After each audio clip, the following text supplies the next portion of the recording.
Biz Qəbələ rayonunun Vəndan kəndindəyik. Polad Həşimovun ata yurdunda, ata ocağındayıq.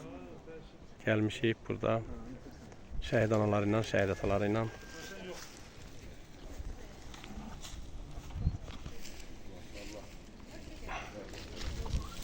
Generalımızın burada ata yurdudur da. Burada böyüyüb də. Belə də uşaqlığı burada keçir. Burada anadan olur. Hə. Bizi kimcə gecək? Yaşına közü biliyorsun qaydan. Körpəli. Bahada durun biz. Siz onun nəyisiz? Benim anamla samayıqlı əmin qızı. Əmin əvəzsiz sizə. Allah sizə versin, Allah köməyiniz olsun. Və Qəbələ şəhid anaları mən gəldik. Allah sizə versin, Allah köməyiniz olsun.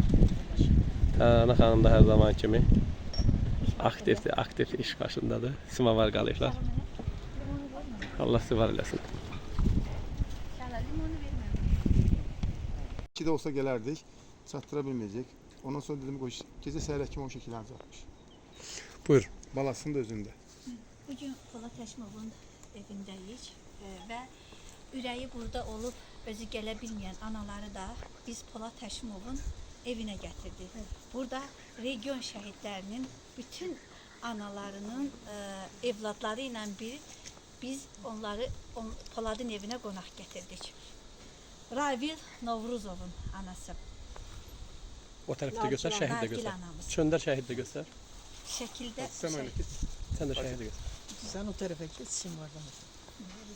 Bəli. anamız Polad Həşimovun ata yurduna qonaq gəlib. Oğlu ilə bərabər. Rəmziyə Nuriyeva Polad Həşimovun evinə qonaq gəlib. Salih Nuriyev.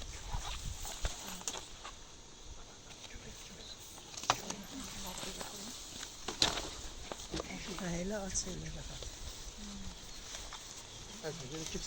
Qiyamət anamız qonaq gəlib. Qəbələ rayonu Vəndan Sultan Nuxa kəndindən. Savalan. Mikail, savalan. Mikail Əhmədovun anası. Və özünü də göstərim.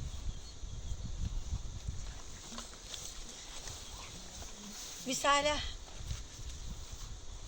Üzeyrova, Qoşqar Üzeyrovun anası. Polad Həşimovun evinə qonaq gəlib. Dəmirli Könül.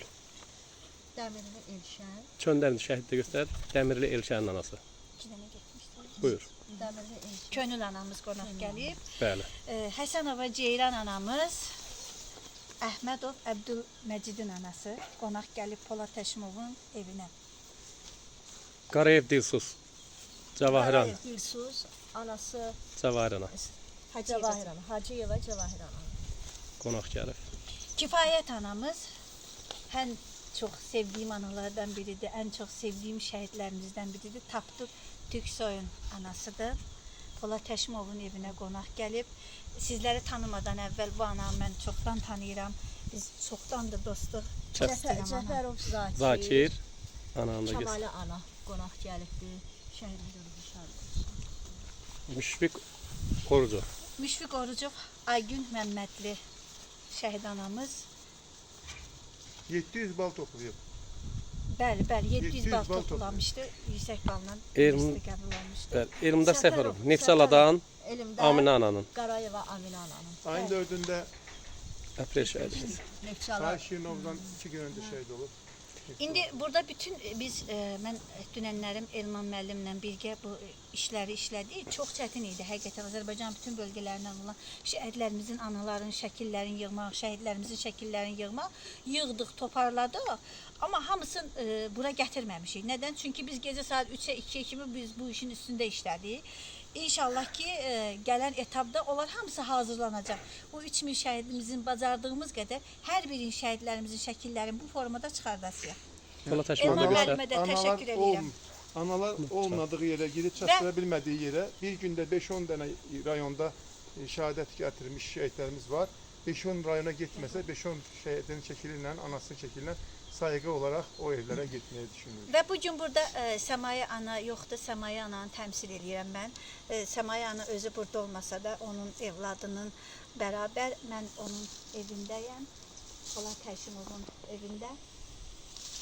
Və mən fəxr edirəm ki, bu gün Səmaya ananın şəklin öz üzərimdə daşıyıram, Polad Təşimoğlu'nun şəklinin üzərində daşıyıram, fəxr edirəm və bunlarla Allah bütün şəhidlərimizə rəhmət eləsin. Səmaya ana, siz burada olmasanız da biz sizi əvəz eləyirik. Amma siz belə deyim də, bir şəhid anası kimi əvəz eləyə bilmərik. Amma bir belə Azərbaycanın xalqının vətənini sevən bir mərd qızı kimi sizi təmsil eləməyə hər zaman biz hazırıq. Allah sizə can sağlığı versin. Kaş ki bizim yanımızda olaydınız, bizlərlə bərabər bir masada əyləşərdiniz. İnşallah mən əminəm ki, sizlər burada böyük bir süfrə asacaq. Sizlərlə bərabər biz burada ziyarətgahda olasıyıq. Çox sağ olun, təşəkkür edirəm. Hər birinizə təşəkkür edirəm.